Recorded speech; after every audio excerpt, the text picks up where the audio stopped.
Okay, welcome to another edition of Farm Radio.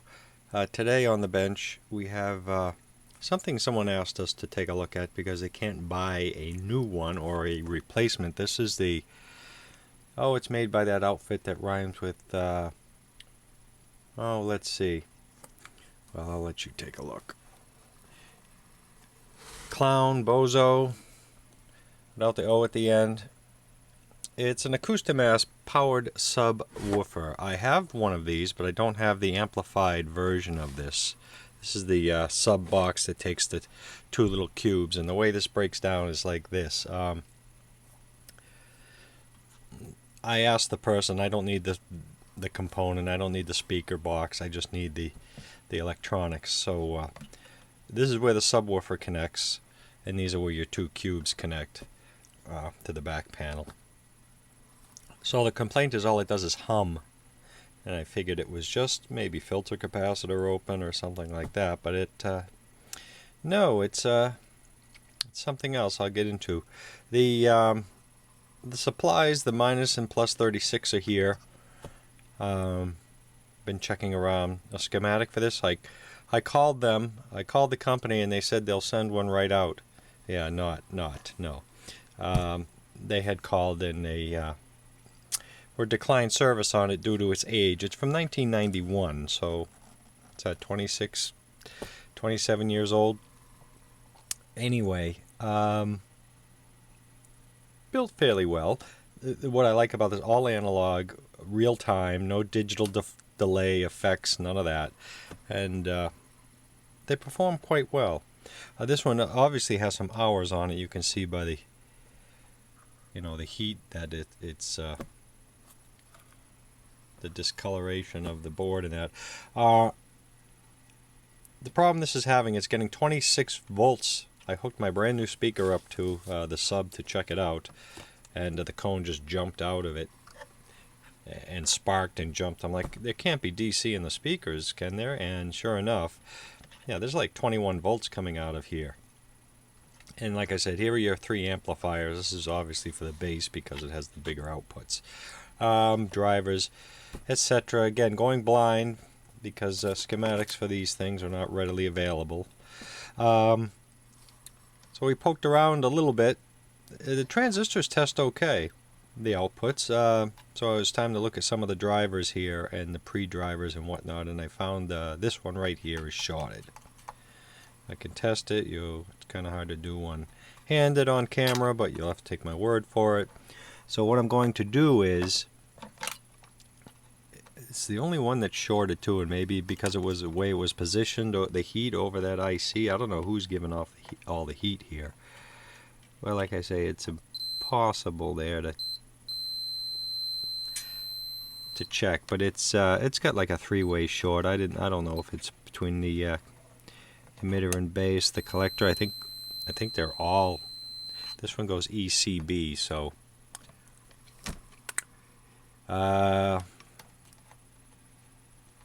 Definitely the emitter and base and collector and base, and it's the 2SA 1015 in case you're wondering. So I just happen to have a replacement. It's smaller, but it is a 2SA 1015 from a stockpile of new transistors. I suppose this will be the first time I tried some of these. You buy the whole package of common transistors. So I did look through some stash from an older buyout, a TV gentleman, which I never met, and there were probably some really, really, really great individuals. I wish I could have met them all, but there's less and less of them out there. But on the same note, what this gentleman would do is you get a 2SC 1317 and write down his ECG and his SK RCA replacement data on a lot of things, similar to what we're doing here. So this is nothing new. And this, I don't have, these are older numbers too. These are really early, so we don't even approach the A1015 and C945 that are used in everything. But I'm telling you, this stuff was expensive back then. To go and get one transistor at your local, distributor, or to buy this is Hitachi STK7271. To buy this stuff it was to me anyway. The expense was offset the repair. People would not fix it just to get one transistor, and you couldn't just shop. Couldn't just shop at Radio Shack for this kind of stuff. It was unit specific, and it wasn't until the device was many years old that you could get the components for reasonable amounts of money. And by then it's old. And anyway, VCR belt. So like I say, this is someone else's legacy here, and $3.99 for one IC, and those are old prices. I don't really know what these things here are. PEM nut threads. There's two of them here, and I don't have a clue what those. They look familiar, but I can't place them. So anyway, enough of this rambling on. Again, more transistors, 2SC403. Kind of the same here. Kind of the same with this box over here. Has this medicine bottle with the 1N5408s in there, and general purpose rectifiers. This was interesting. These transistors I actually needed for a project if I wanted originals. Is some of these transistors here were original to a unit I repaired a few videos ago. But I mean, if you wanted one capacitor, 50 cents plus tax, and yeah, anyway. Schmidt trigger. Alright, well that's enough of this. This is how you had to buy an electrolytic capacitor, you know. Okay, it's enough reminiscing there. I did not find what I needed in that stash, but that's basically what you have to do is find equivalent replacements and whatnot. Now I'm gonna cheat here a little. I'm going to cut this transistor out of here, and I'm just going to jump on the legs. I am not tearing all these 10, 16 screws because they're heat sinked, and I don't want to break that. It's got the massive heat sink on the bottom here. I don't want to get into all that, and in case something breaks, I don't have any diagram.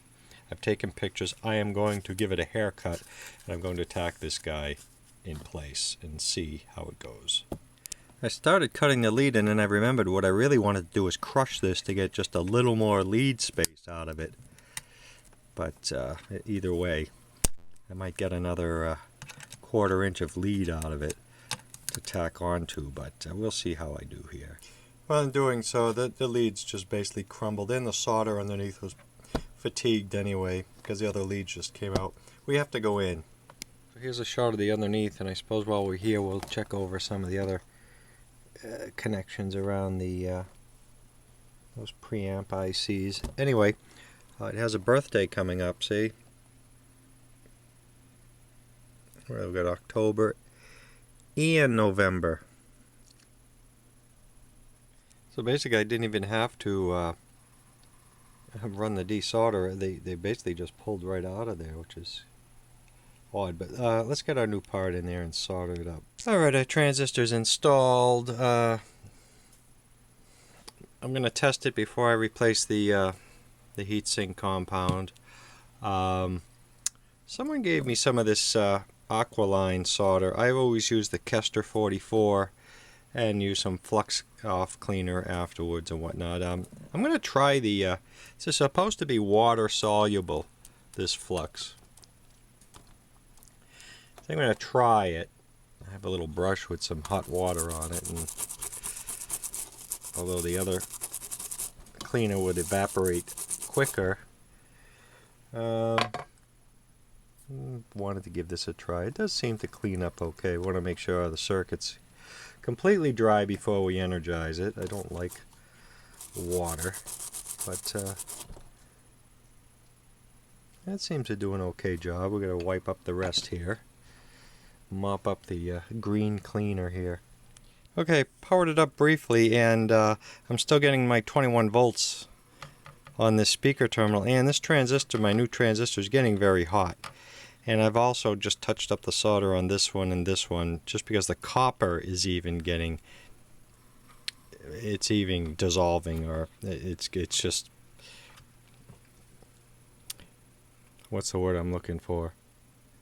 It's just fizzing away. The copper is just, it's just going away. Anyway, we still have a problem here because I'm getting 21 volts out of the speaker. This transistor is about to short again because of the high heat. So we're looking at a shorted chip here, or what? I don't know. I'm going to have to start looking into this, lifting legs and finding out where our current draw is. Again, the supply voltages are fine. Why just this transistor right here? Did this op amp short? We're going to have to find out what this is. Take some measurements. The good thing is you have another channel you can compare to. So we'll do that next. So back on this amplifier here, the subwoofer section, I've put it all back together for the moment for testing. I still get my 21 volts or so out of the output. This transistor gets hot if it's run for any extended period, so it's almost scope time, I think. When I lifted this leg's power, the transistor stopped, but then the chip got warm. It's totally bizarre what's going on, and it's similar, but this is a different op amp over here. This is a 351 and this is a 411. I got the data sheet on this. I've also toyed with the idea of conductive glue, and I've removed any of that glue that I've seen. I've checked transistors. I don't want to just go in and blindly recap this thing. I've checked that capacitor. I removed the glue around it. I'm going to do a little more. The only transistor I haven't tested is this one. I will do that. All these are good, and they're all proprietary numbers. You do a web search, yeah, ST comes up like they know it's theirs, but no further information than that. But I do have them tested. The 653 is an NPN and the 654 is a PNP, and they're most likely MOSFET. They test okay. They're not Darlingtons, they're just regular transistors. So again, where we're at is back where we started. DC output on this jack, which is coupled, there's no capacitor coupling, it goes right to the output transistors. So I'm a little stumped here. I've got to revisit and relearn a little bit about this setup here, this class of amplifier. Again, the cube sections are fine, although they could be attributing. I'm not sure yet. I'll check the power supplies, check voltages, go back to the basics. Okay, that's it for now. Okay, I think I'm onto a major discovery on this thing. I'm not sure yet. Transistors are fine. We're checking the base channel over here. Remove some of the glue, conductive glue. I've never had a problem with that. Others have, but I figured I'd give it a shot anyway. It was dried and crusty and black. And I started measuring the difference. This circuit is basically exactly the same as the cube, but this is bi-amplified, they call it. And basically the same circuit, other than the op amp and a few more bass band pass filters, all this other network stuff they have in here. But I kept getting the 21 volts, and I've breadboarded this thing. I've basically taken it out of the heat sink so I can troubleshoot. Here's our standby power supply, and I can find the AM5 schematic, but it uses TDA, uses output chips. I found one that is similar. So I'm just looking. The op amp voltages are correct on all of them, even though this is a different op amp, they're all the same. But on this emitter of this transistor, I think it was connected to a capacitor. I could tell because it was charging. The only transistor I haven't tested. And I checked on this one, and the capacitor is charging. On this one, I get nothing. And I'm poking around, a suspect of these over here, maybe in the power supply, but this is not affecting any other channels, just the base channel. So what could it be? If it was the power supply, it would affect all the channels. There is some, this has the auto on feature, meaning at the absence of a signal, it turns off, and I think they've either changed that to an on-off power switch, or this is a newer design. I don't know where in the mix, but some of these have a power switch. This one does not. It's sensed by the audio input. That's not uncommon, so I was suspect of that circuit, because this just turns on, it seems. maybe it turns on initially and then at the absence of a signal after some time it shuts off. But this thing has been on for some hours. Okay, enough of that. What I'm getting at is this 0.56, I believe it is, or 5.1, green brown, 0.51 ohm. I don't know. This one is open. These two are good. The ones on this channel read.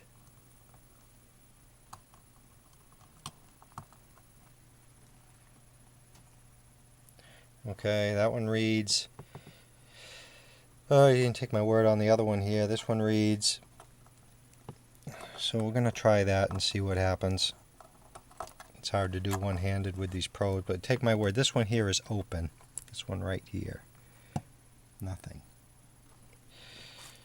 So I'm going to jump this one out. I'll put something in there and we're going to see what happens if our 21 volts goes away. I'm going to find a low ohm resistor. I think this is 0.47 or something to that effect. So I'm going to take that out of there. There's our resistor we're going to use, and I just want to show you before I insert it is I have a test light, automotive test light, hooked up across the speaker terminal on the base channel, and if I apply power, just make sure everything is kosher here.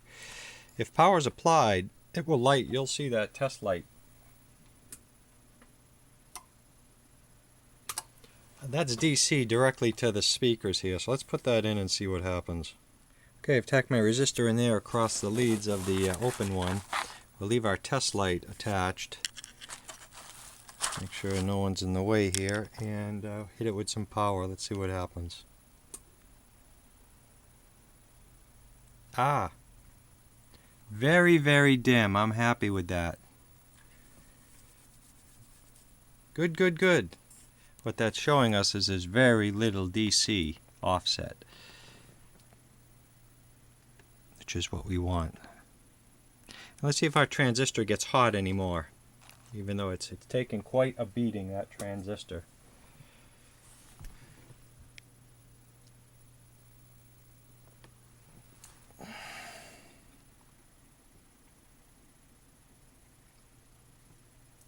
Cool to the touch. Okay, no load. Let's see what, and on the DC range, let's see what we get.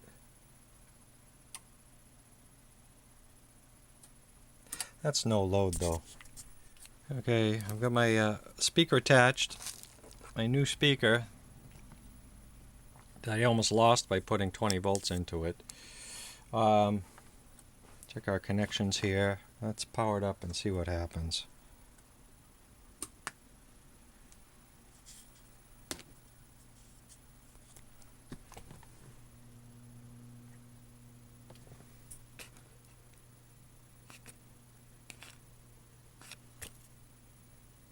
It's got a little hum in it.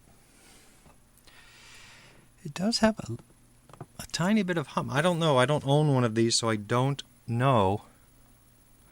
I don't like that.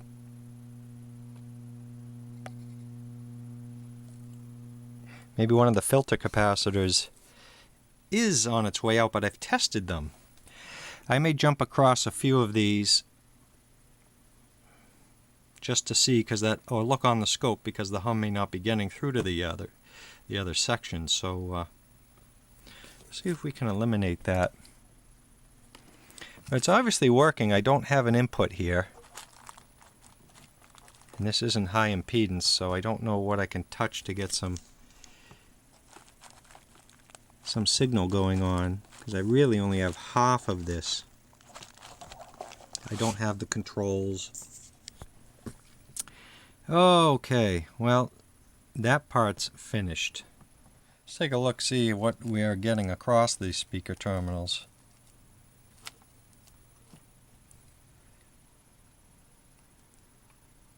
Yeah, 0.5 volt.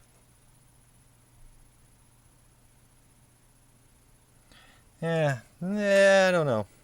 These caps check good. I may jump like across some of them and watch that, and check the power supply a little bit. Okay, other than that, let's try and pass a signal through there. Okay, for those of you following along, that's a 5.1 ohm. green, brown, gold, gold, 5.1, and I've put in a 4.7, which was yellow, violet, gold, gold. I'm not worried about a few percentage points there for testing. Anyway, we'll see if we can put a signal through here next. This is basically where we're at. This is a similar model, and what I wanted to show, it didn't really help me in this sense, but I'll try and narrate. There's no capacitors to the output. It comes right off of the transistors, and I don't know if these are Darlingtons in here or not. I don't believe so. I believe they're just regular NPN and PNP. Okay? And they have their proprietary part numbers on them. PNP and an NPN. So this doesn't follow it exactly. Those are just unijunction regular output transistors, I believe. But it's very similar design. Very similar. So I don't know if I see any low ohm resistors here in the chain, but I'll look through this. I don't see anything at this moment, but I may put in a I may put a signal in a pin 3 on the this is an LF441 over here. LF351s are in the other channels, so that's this IC right here. The right here. The others are the 351s. So I could try to put a signal in there. I don't know how this is set up. It could be set up to mute the audio when there's no signal. It can't maybe hear my finger because the band pass, it only allows the bass to go through. I have no idea. I'll feed it a signal, plus I don't have the volume, the bass and treble control, so I don't have the controls here. And it might be in the standby mode. I don't know. So anyway, that's where we're at. That's a similar circuit. I see they have a 0 ohm resistor there. Okay. Okay, again, I'm checking the DC offset, and a lot of people say, oh, 25 millivolts, or no more than 100 millivolts. And well, this is a proprietary design. I think 6 is kind of 600 millivolts. Is kind of high. This is a bass channel. Big amp, not my design, no schematic. The differential amps, they say, oh, change them out. I don't know. Maybe the op amp, you know, this thing obviously has some hours on it. Capacitors, I don't know. Now we're into the DC offset thing. But I'll check the other channels, and I also have a 4 ohm speaker. I don't know if an 8 ohm would make a difference on the offset or not. When I turn this on, I didn't hear the relay click. I have it on one of the satellite speakers, and I don't hear anything. Like it may not even have come on, I don't know. Okay, it's on. I haven't checked these channels, but yeah, there might be a little on that one. No, nothing. I'll go back to our, like I say, this may be muted, I don't know. No, I have nothing there.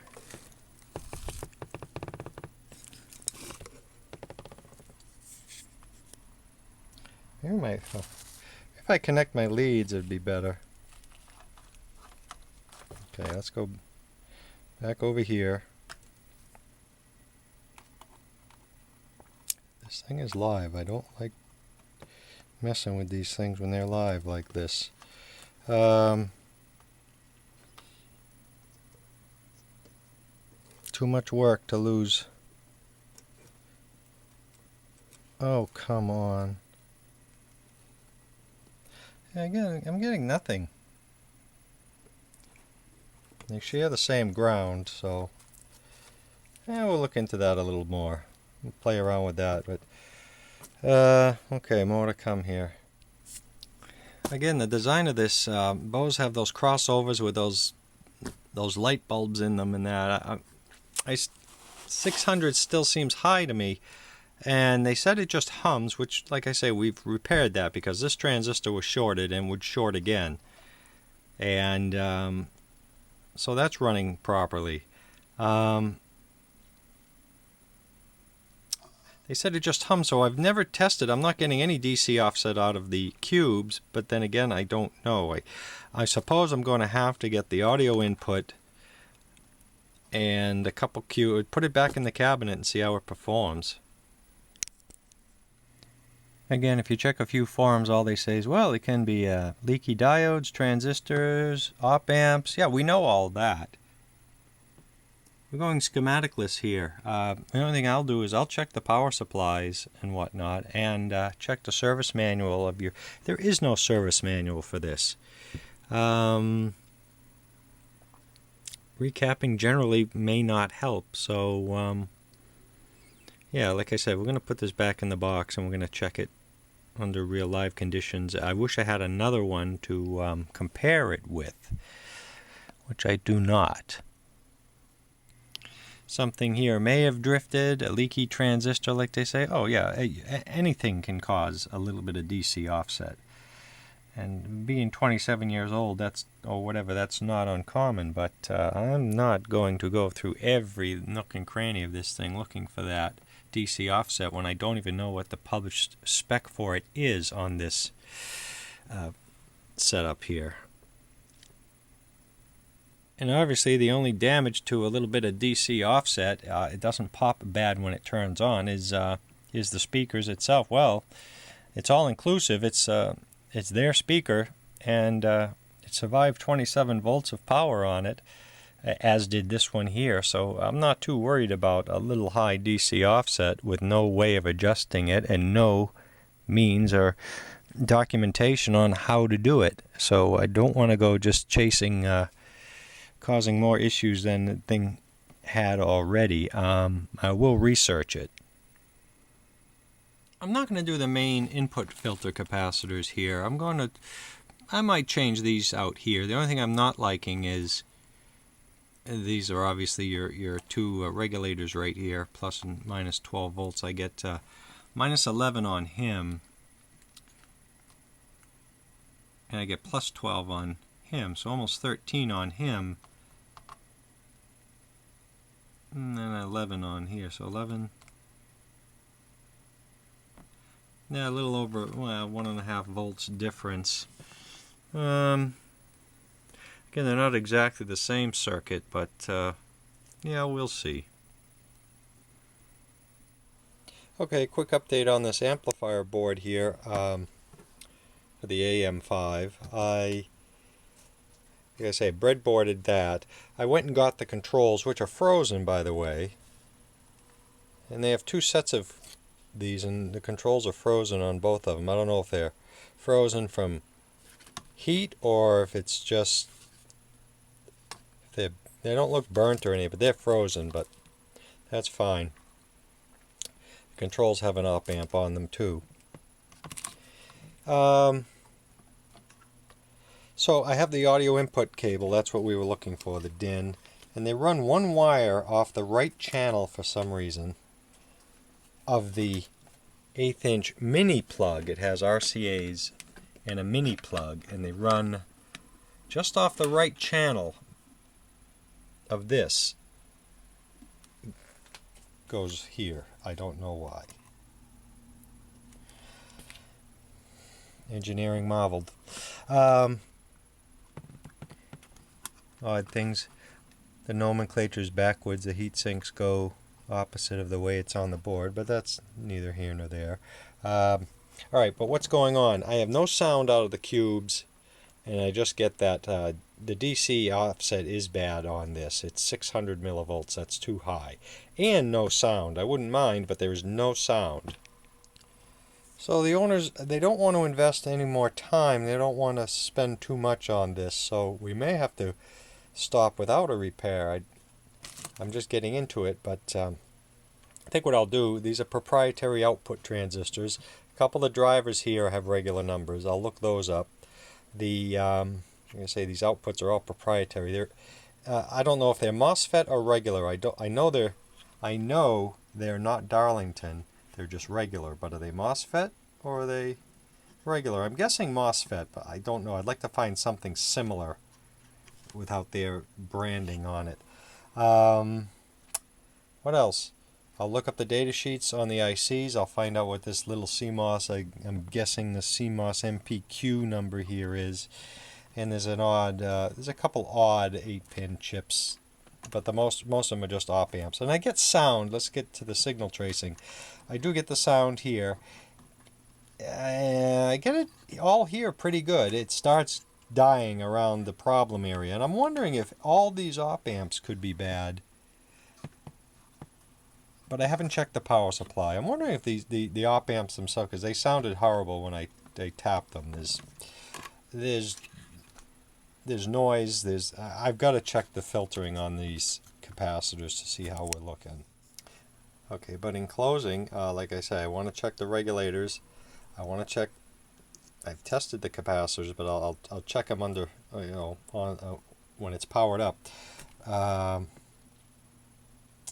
Yeah, so see how much ripple is going on here, but it's almost like these op amps are shorted out. I'm not familiar with folks that just go in and change the op amps. They don't sound right. I'm going to check the inputs and outputs of these. These two here especially. I'm not sure about this one over here, but it's odd that I have some sound coming out of here, whether it be hum or not sound, music, not amplification, but this is on since we corrected the transistor in the, I don't know if that's fusible resistor or whatnot, but over here, I can check the same resistors, but I think they're fine. There's no sound. Faint on maybe the driver, but it's like the op amps here are not producing. I don't know. More of that later. I want to get a shot of this. This is the model 2683 because they have evolved. There was ones with on-off power switches, and like I said, this has the auto on-off. So for right now, we have our input cable. We're just going to leave our little breadboard Bose off to the side. Let me get some focus here. Do a little more research. I'll see if I can find some service data on this, but like I said, it's not easily found. What else? Have our audio input speakers and our input cable. So we'll just leave this until we get a little more insight. But I'm guessing something with the op amps here, or the power supply. But that's it for now on the Bose. Thanks for watching. Well, I managed to find the only existing copy of the schematic for this, but it is this model. Except I'll show you, the information is all blurry. You can't see any of the transistor numbers, but they're proprietary anyway, but there they are, and here's our output section. Well, here's our base out, and it's nice, it's blurry, but I can at least see some of the voltages. See, plus 15, minus 15. And again, I'm not familiar with this directly. There's no coupling.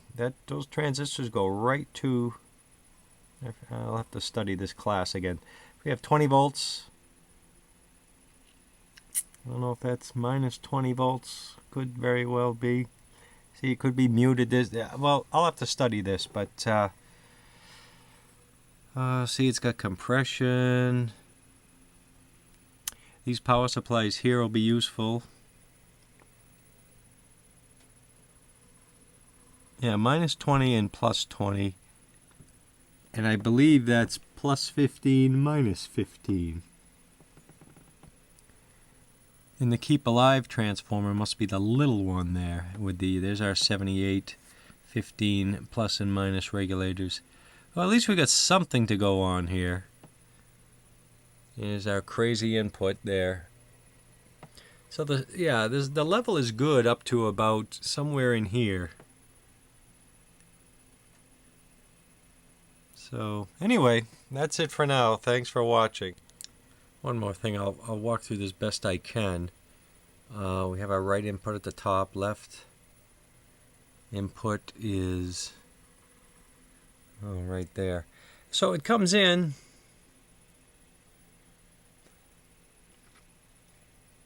Equalization, amplification, but down here The DC offset detect is interesting. And this turn on detect. These are all suspect. And again, the power supply. Alright, we'll chase this around a little bit. It's blurry, it won't give us any information on those output transistors because I believe all they give is their part number. It says power transistors or something like that, and it says, well, I have the numbers anyway. The 137654. Yeah, anyway. Okay, that's enough of this. Shoulder blade. That's what I want you to feel right here. That's great. Keep it going. Stretch. 2 more. 1, 2, and stretch it to the side. Reach. Good. Beautiful. Reach. Little stretching. You got it. That's it. To the other side. Up and over. Hold it there. Hold it. Feeling a good stretch all the way from the hip area up to the arms. That's it. The sides of our waistline. Great. Hold it. 2 more. Okay, are you ready for a rope?